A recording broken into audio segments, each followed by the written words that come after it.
Hey, I'm Mike Davidson with Gunwerks. Now last time we took our factory rifle, we bedded this recoil lug area, and we installed a trigger. On this episode, what we're going to do is show you how we mount a scope here at Gunwerks. Now it's pretty easy to do. There's not a lot that's involved. There's just a couple things that you probably want to pay attention to when you're putting a scope on. Now, we're not going to need very many tools. We've got a screwdriver. Basically, when I mount a scope, I use this fat wrench from Wheeler Engineering. It's actually a torque wrench, so we can get the right torque specs on our screws. We're going to need a lapping bar, and I'll show you why in just a minute. And then some kind of level to level up your action. To get started, what you want to do is pick the right set of scope rings. Now we use a set of rings from Tally Manufacturing. It's a lightweight one-piece ring, and the reason why we use this is the base and the ring are all machined from the same part, so there's just less moving parts to deal with there. All right. If you'll look, we've got just about a 1/4 inch clearance under the scope bell here onto the barrel. That's about as low as we're going to get it with these type of rings, and that's low enough. I'm going to go ahead and mount these rings. Now we're going to use just a little bit of thread compound tightener here. We don't want the Loctite that's going to freeze those in. We just want something that's going to hold those screws in and keep them from moving a lot.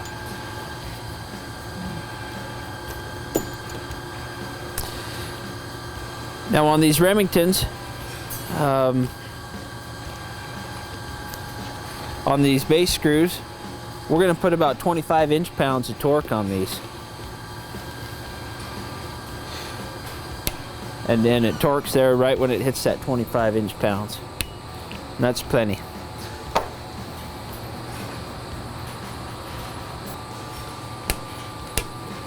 All right. The next step in this process is we're going to actually lap the inside of these rings, and there's a couple reasons we want to do that. Number one is we want as much bearing surface as we can on the scope itself. We want over 70%. We want 100% if we can get it. Anything over 70, 75% is going to be good. Now, because these holes might not be in 100% alignment with each other on top of the action here, we're going to use this lapping bar with a little lapping compound. Same thing, you can get this whole kit from Wheeler Engineering.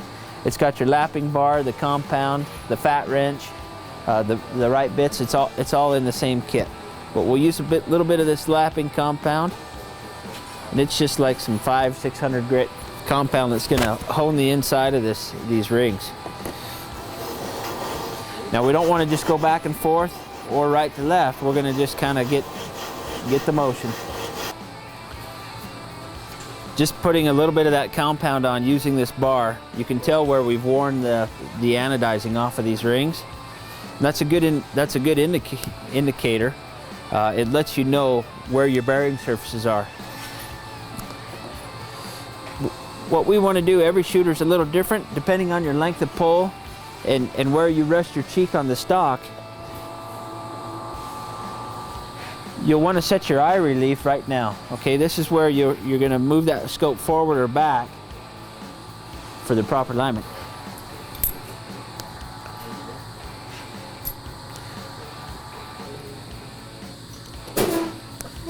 Okay, so I can still move that scope around fairly easy.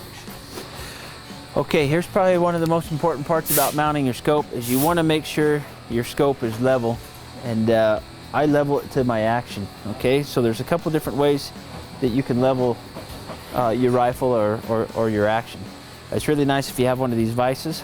If you don't, then they do make some cradles or something you can set your rifle in and try to get it level. Now Wheeler makes a couple levels that you can set in here on the raceways of your action. Another way you can do it is a little piece of bar stock like this. We'll set in here on the action itself,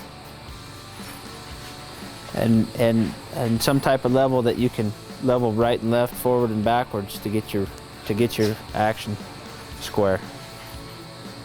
So I'm leveled right and left now on my action. And that's what we're worried about. We don't want to have that scope canted one way or the other. So once that's level, I'll level off the top of the turret here to match. I'm leveling my scope to my rifle's action. So once that's level, then we can go ahead and tighten these screws up. So I'm just going to leave the level there, and I'm going to watch it while I tighten these screws. Seems like if you tighten one more than the other, it'll twist that just a little bit.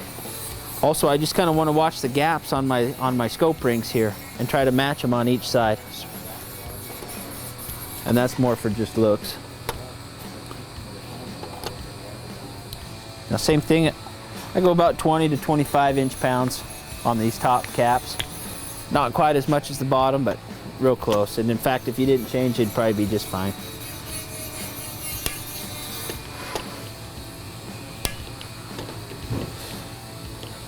Sometimes there's a tendency to over-tighten them.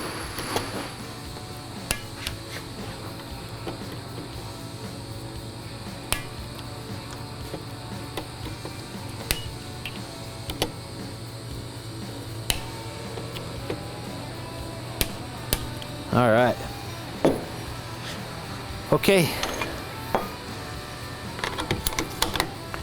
Hey, I think this rifle's ready to go to the range.